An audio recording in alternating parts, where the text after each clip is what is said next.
So, our next topic is about car loans. So, ang car loans is bibili ka ng sasakyan pero utang. So, it means hindi mo pa talaga siya totally na-own hanggat hindi mo pa nababayaran. So, ang car loans is uutang ka sa bangko para mabayaran yung ah, para mabayaran yung sasakyan. So, ang sabi dito, when you make a car loan says from a bank. So, umutang ka, bumili ka ng sasakyan, ay nag-car loan ka sa bangko.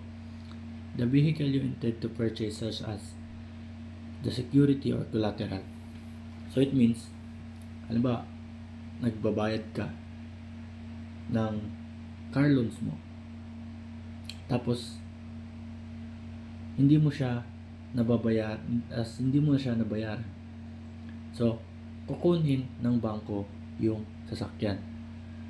Hindi na doon kung gaano mo na katagal nababayaran yung sasakyan. Kapag hindi mo siya nabayaran talaga totally, is kukunin ng bangko yung sasakyan and hindi na marerefund yung binayad mo. Technically, you don't own the car. Until the loan is paid, the bank retains the ownership. So, ibig sabihin pala, pag nagkaroon ka ng car loans, kahit nasa sasayo na yung sasakyan, hindi mo pa talaga siya totally owned. Owned pa rin siya ng bangko. Mapapasa lang sa'yo yung ownership kapag nabayaran mo na totally yung utang mo sa bangko. If you default on your payment, the bank has the right to seize the car. Yun nga sabi ko kanina. Pag hindi mo nabayaran, kukunin nila. So, paano nga ba natin i-compute yung ating monthly? Paano nga ba kino-compute ng mga nagka-car loans yung binabayaran nila monthly? So, dito tayo sa illustration.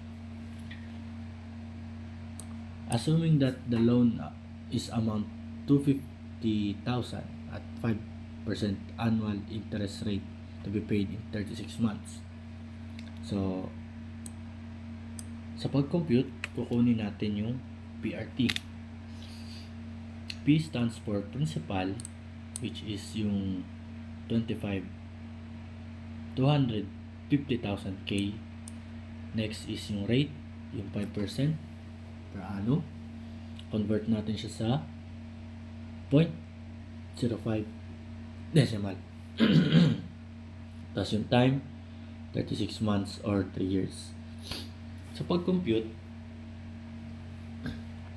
kukunin daw natin yung principal. Sabi dito, next, add the principal and the computed interest rate to get the total amount to be paid for the loan. So, 250,000 times 5%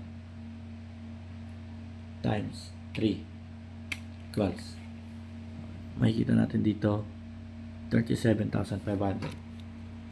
So, kukunin natin yung principal multiplied by the rate multiplied by the time.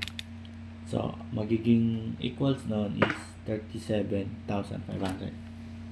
Tapos yung 37,500 na yan yung computed interest.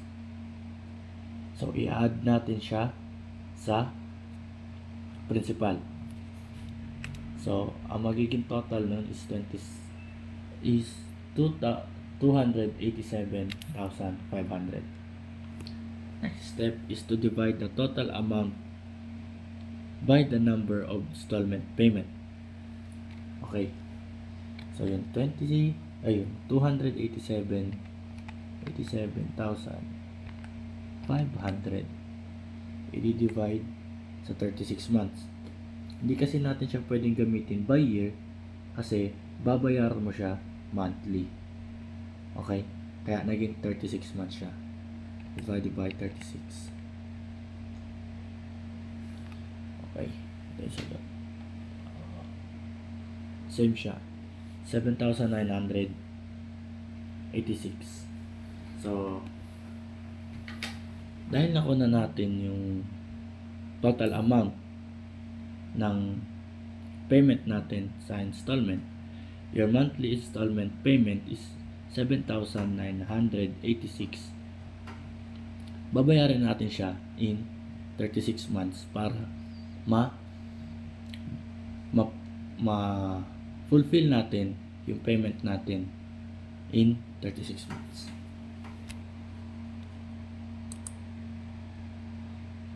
So, our next topic is about property loans.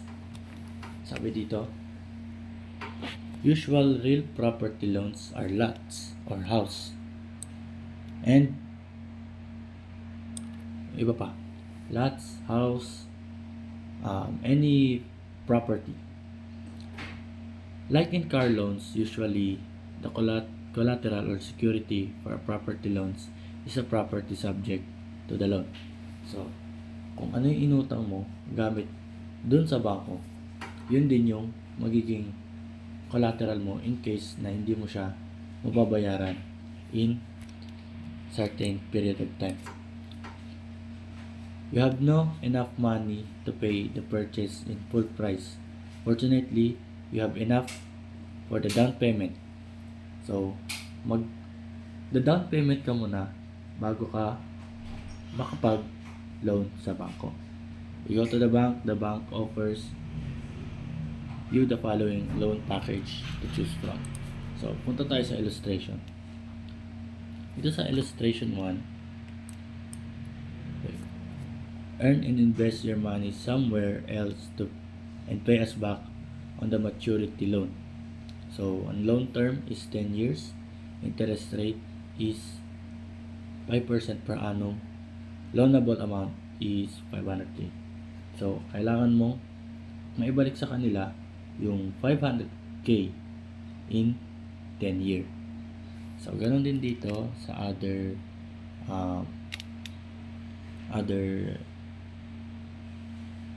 illustration. So, ayun lang. Thanks for watching and hope you learned something. Thank you.